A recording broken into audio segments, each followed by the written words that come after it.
Hey, agents who win. How are you guys doing today? We are live on another episode of Coach Daniel and Coach Todd with Agents Who Win. Daniel, how are you guys doing today?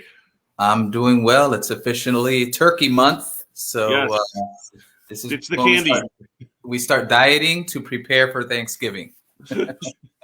I'm done with the candy diet. I'm ready for the turkey diet. That's right. Turkey's a lot healthier, less fat, less carbs, all that good stuff. All right, let's hope it's that way. Just more stuffing or more filling. So we just got done with our 12-week track program, teaching agents how to be successful over a 12-week series, which we will be launching again in January 1st. If you missed the last 12 weeks and you want to dive into this next one, we are ready for you. We're going to be doing a couple just recaps over the next few weeks on things that have happened during it. But January 1st, we're going to be launching our next 12 weeks. It was super comprehensive. It covered everything an agent would want to cover when they are preparing and establishing and planning their real estate business. It was super comprehensive, A to Z. So if you're wondering, for 2022, if you want to get your business in order, I would consider signing up for that. Starts January 1st. It's a 12-week program. We do it all together in a virtual Zoom platform. So it's pretty cool. Yeah, it's messages if you guys want to jump in. I mean, it was a great session. We do, it is kind of self-directed, but Monday recaps, and we'll be consistent with the Monday days. And those who sign up are the ones who are successful with it. So we've got a couple of people who actually got a few transactions out of doing some of the things that we had talked about through our shows these last 12 weeks. Yep. That's awesome. So today we're going to be covering 19 things they don't teach you in real estate school, which was part of what we covered in the Track Plus program. So let's start with number one, and it is start day one with a database. What's your database? It's your phone. It's your Facebook list. It's your sphere of influence. It's your friends. It's your local community. That's your database. You can create a list. You can do it the old-fashioned way, the pen and paper. But you want to start embracing technology, in my opinion. If you don't have a CRM, just use a basic Excel spreadsheet or Google Sheet, which is free, and just start writing down names and contact info of people that you know, and also, an extra plus mark for the people that know, like, and trust you and would potentially do business with you in your real estate career. So let's start with number two. Lead with revenue, not expenses. Don't just jump in and start buying leads. You got to start making money and start planning and forecasting ahead. If you do that, then you're going to be treating it right. Take 10% of every commission and put it back towards marketing dollars. Right. You have to have some income, and then you can appropriate certain funds for your marketing expenses and for other expenses that come up in real estate. Lead generate for 2 to 3 hours. Number 3 is lead generate for 2 to 3 hours per day. So when you have no business going on, you want to create business, and what I call making something out of nothing. So the only way you can make something out of nothing is by making those phone calls and taking a proactive effort in generating business for yourself. You don't want to sit there and be reactive and sit there and wait for the phone to ring. You want to be proactive and go get after it every day. So what I kind of take that as is, like, you may not be calling FSBOs or expireds or something. It could be being on Facebook and messaging people that hey, just checking in to see how you're doing. We did a show probably 3 weeks ago with Jeff Talbot, and he talked about how to generate leads through Facebook, and it's just like you create a post, then you start messaging the people who comment on your post. And that's lead generation. That's stuff you want to block out time to do. It's another form of it. And it's free. Yeah. So, it's free. You can talk about what if you're a brand new agent, you can talk about some things that you learned in real estate school. You can buy some books about real estate and talk about what you're learning as you read through. And then as people comment and engage with that, those are opportunities for you to add people to your database and also start real estate conversations. And it's all free. Let's see, number 4. Find a coach or accountability partner. So like Daniel and I, we are both coaches. We're also accountability partners to each other. Do what you say you're going to do. That's what a coach or accountability partner will do for you. And obviously beyond that, but that's the biggest thing. And give you some lead as far as how to build your business forward. Yes. So accountability, you want someone that's going to help you along the way. You should have an accountability partner for any area in your life that you want to improve upon. So, a lot of people, when they want to get in shape, they hire a fitness coach, and that fitness coach helps them to stay accountable to what their goal is. Same thing in real estate and business. You should have a coach. You should have a mentor. You should have an accountability partner. Accountability partner can be free. Someone else that in real estate, or someone else that just supports you professionally, can be your accountability partner. Number 5 is define your standards and systems. So, something we used to talk about a lot in one of our coaching programs is defining your minimum standards. Like, this is what I will do, what I'm willing to do, and this is what I'm not willing to do. I'm not going to, chase every single squirrel thing that's out there. So you want to create and establish some standards for yourself in business. Not all leads are going to be leads that you want to talk to. You might have the seller who's constantly bugging the heck out of you, or the buyer who wants to see houses every day that they can't afford. That's your minimum standard. I'm only going to show pre-qualified buyers that are going to look at what they can afford, not what they can't afford, and just say, I guess we're not the right fit for each other, or something to that effect. But that becomes your minimum standard. Also, you can perfect the art of referring business out. If there's someone that is a prospect to do business with, but maybe the chemistry isn't right between you and that contact, perfect the art of referring that business out to another agent that might be a better fit for that customer, or someone else that specializes. Someone might come to you and say, hey, I want to rent a house for $900 a month. And that's not something you specialize in. You want to start networking with other agents in the field. And there are leasing agents out there that they do that on a regular basis. And you can send, you have resources where you can send those business opportunities. Number six is create your mission, vision, values, beliefs, and perspectives.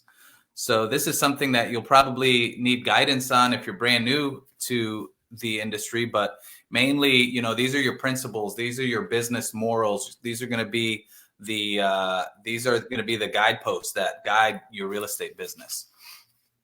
And I think it's like what you're coming into a business, and you're going to have your why in the business. Why am I selling real estate? Because I want to help homeowners, not because I'd like to watch HGTV. I like to see people smile at their first home. It also can help you create your niche that you're in this business with.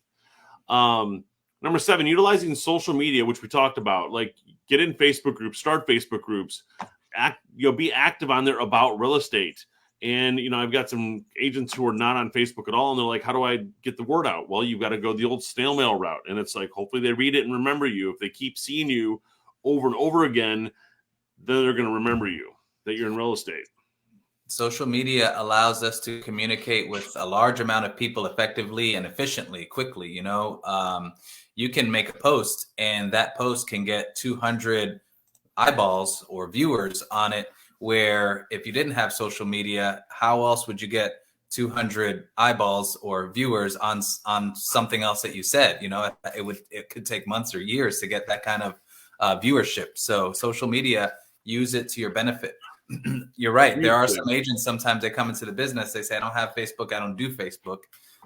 It's just a tool to help you in your business these days. You can do it without it, because we all did it without it before Facebook was a thing and social media was a thing, but this helps shorten the curve.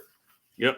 Number 8, be learning-based. Go to trainings. I mean, we cannot pitch trainings more and more and more. And I hate screaming, hey, go learn. We're hosting this class. Come listen. But the more you learn, the more you earn. And that's a big thing. That's right. We, Todd and I both we appreciate opportunities to learn. I always joke and say I have a yearning for learning, and it's just the market's always changing. There's so many interesting things that can benefit us in business to learn about. So, and beyond learning, it's one thing to learn, which is great, but also implement. Don't just be a learner for the sake of learning, taking notes, but never implementing. There's a huge difference in the level of success that someone who doesn't learn versus someone who learns, and someone who learns versus someone who learns and implements. So don't just learn, also implement. If you go to a class, pick your top 3 things from the class and implement that, not all 10, because you'll never implement anything. So always take your top 3. Track your business early and often. And obviously, if I know all my business is coming from Facebook, for messaging, then I know that's where I need to focus my time and energy. If it's for FSBOs and expires, or if it's Sphere, if you can track it, you'll know where to spend your time and spend your energy. And we also have tools like a CRM that'll help us track where our business is coming from.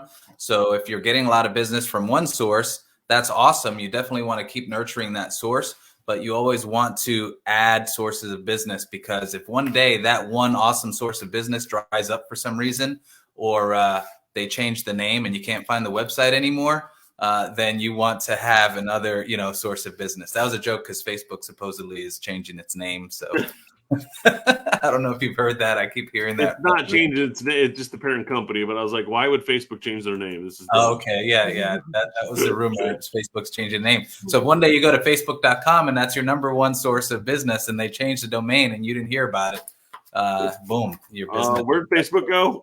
I could definitely see that happening. It was all a dream. Number 10, track your business. Treat your business like a business. You are a business owner. This is, you quit your job. You are a 1099 employee. So that means you're a business owner, independent contractor.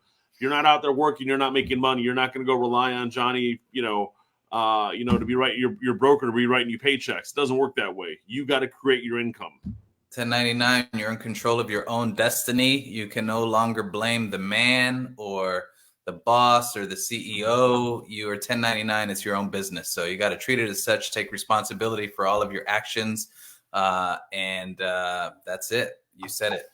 All right. Number 11, associate yourself with like-minded people. You definitely want to associate yourself with people who think like-minded, as long as that like-mind is positive thinking. If you feel like a lot of people tell you you think negatively, you don't want to surround yourself with negativity. You want to surround yourself with people that have similar types of goals and that are supportive to what you're doing, and you're supportive to what they're doing. And also, try to surround yourself with people who are more successful than yourself, because you will learn from them, and also add value to those people. They can learn from you as well. And that's the biggest thing. I love talking and having these conversations with you, because you and I are on the same track as far as a business model. You want to build a team. We have a team. I want to learn other things, and you're coaching a certain platform. I want to learn about that. So it's like trying to line yourself up and spend time with people who want to build the way you want to build, whether it's your family, friends, other business leaders. It doesn't have to be in real estate. You could have mortgage lenders, title. It could be any business, but if you find people that are similar to the way you do your business, it's great to learn from them, because it'll help you go on a track forward. Number 12, master listing presentations. You don't want to be a presenter. You want to be a conversator, and you want to be able to walk into your listing and be able to talk about it without having anything in front of you, where it's a complete pitch that you've memorized, and you can get interrupted and come back to the same spot, within 2 seconds. Like we've talked about, list to last, that if you want to last in real estate, you have to be a great listing agent. So you have to master the listing presentation. Yep. Number 13. Yeah. Master scripts and objection handlers. We want to dive into making sure, kind of like mastering listing presentation, know what you're saying. Mastering the script doesn't mean you need to know word for word. You're going to convert it your way, the way you speak, so you don't sound like a robot or someone reading from a page. But the objection handlers is the big thing, because if they throw you a curveball, you want to be able to pick up and start right back. And so you sound educated and know what you're talking about. The great thing is, in real estate, most of the objections are similar to each other. So, there's a handful of objections that you encounter in real estate. And if you can master how to handle those objections, which doesn't take, overly long, because there aren't many objections, then that's going to help propel your success. So number 14, know your local market better than anyone else. And, part of your 2 to 3 hours of lead generating might be studying your market, studying your neighborhood. I should know every active listing in my community. There's 3,000 homes. And one way to do that is set up a search for your neighborhood. Every time a new listing comes on, when you're showing a buyer and hey, did you see this one on Elm Street? I'm like, no, I haven't seen that. I should know about that listing. I should know it went pending. Those are things that you want to know, and track the data, track the days on market, everything in your local community. Yep. I would also, a step beyond that is get to know the business leaders in your community as well. Yes. And that's that's a group that you want to network with if you want to be a business leader in your community. So go ahead. I was going to go to number 15, setting goals and creating a plan. Yep. So we've done a bunch of goal sessions, and for 2022, it's like you want to set a goal that how much you want to make, and you want to back down from that. Or if it's just I want to sell, I've got one agent who doesn't care what she makes, just wants to sell a certain amount of houses, and that's her goals. How can I connect with more people? So we're putting a goal around how to connect with more people. We'll put an income goal to that as well, but that's not their priority. Their priority is just me selling more homes than they did the year before. And making goals is great, but you have to be committed to those goals. So you can consider those goals commitments. If they're not commitments, then don't bother considering them a goal. Make it a commitment, and that will direct all of your efforts towards accomplishing that commitment. Yep. Perfect. So be a time blocking ninja, number 16. Every morning, 9:30 on Monday, we are here at 9. We're trying to be the time blocking ninja. We are here at 9:30 on Mondays, getting the show out to you guys. Fridays 11, I'm getting the show out to you guys. And so that's time blocking. I've got that in my calendar. If it's not in my calendar, it doesn't exist. I'm looking at my stuff today. I'm like, oh, wait, I forgot I got to add this in. So I make sure 12 to 2, I've got this little thing going on. I'm going to make sure that's blocked in my calendar for that. The more blank space you have in your calendar, that's just opportunity for distractions. So you want to have every half-hour block on your calendar already appropriated with what it is that you want to accomplish in that time. And a way to get started with that and creating the perfect daily schedule is before you start doing that, start tracking what you're currently doing. So if you're not time blocking, just start time blocking what you have been doing, let's say over a week. And that's going to show you where you're spending your time. And then once you figure that out, you'll see lots of areas for improvement. That's how you start establishing the perfect daily schedule for yourself. If it's not in the calendar, it doesn't exist. So make sure it's in the calendar so you get it done. Number 17, live in abundance, not scarcity. I want to call that one, don't be commission breath. Be there for the clients. Don't just be in the business for the paycheck. Be there for the client. And if you live by that, they're going to realize that. And living in abundance also, can be considered. There are millions of homes in our state, in every state. There's millions of homes. There's plenty of opportunity out there. So don't get so caught up in one. Sometimes agents come to me and they're all stressed out about, this one deal, and they're spending all of their time, for an entire week on saving this one deal or trying to make this one deal happen. And if it doesn't go right, then they spend another week just, wallowing about this one deal. That's kind of living in scarcity, because you feel like, oh man, so much was on this one deal. If you can realize that there's so much opportunity out there, so many homeowners, so many buyers, if you look at the MLS, so many transactions happening on a weekly basis, that's opportunity. It's not all about this one, or squabbling over one deal or one commission or whatever it is. That's living in scarcity. So there's lots of opportunities. You just have to, it's a mindset shift. So create number 18, create a vision for your business. That's a big one, like kind of ties into number 19, know your big why. My vision for my business is like, I need to know where I'm at 3 to 5 years from now. And what I'm building today is going to be where I'm at 3 to 5 years. So that's my vision is, who do I want in leadership? Who do I want on the team? Who do I want handling certain things? Yes. What do you want your life to look like in 5 years from now in different areas, professionally, in your health, in your finances, in your business? You want to plan out, and that's your vision. And then you can plan to accomplish that vision and make that vision a reality. And number 19 is know your big, hairy, audacious why, right? It kind of dives into, I want to play that one off. In our Track Plus, we wrote at the end, or I'm sorry, not Track Plus, but our action plan for the year, know your success letter and your failure letter. That your success letter should be your big why. And the failure letter is, if you didn't do what you said you were going to do, this is what's going to happen. And so I think that's the big why can be construed in many different versions, but that's why I like to think of it as, what's here. And there are lots of books on helping you establish that. So It's just something that there has to be something that motivates you to get up in the morning and be successful, or else if you don't want it bad enough, then you're not going to accomplish it. So what's the reason why you want to accomplish the success? And then what would happen if you didn't. That's kind of what Todd was talking about. So that, concludes the coaching segment, and we have some invitations for this week.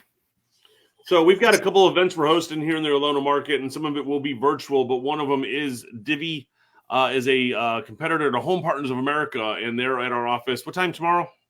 12:30 officially. 12:30. They're going to be here tomorrow. So definitely, if you guys want to get into some new lead sourcing rental opportunities to make real commissions versus $100 for every rental, turn renters into homeowners. That's going to be tomorrow at 12:30. And then Wednesday at 10 o'clock, I'm running my agent action plan or agent success plan for 2022 live in the office again at 10 o'clock here.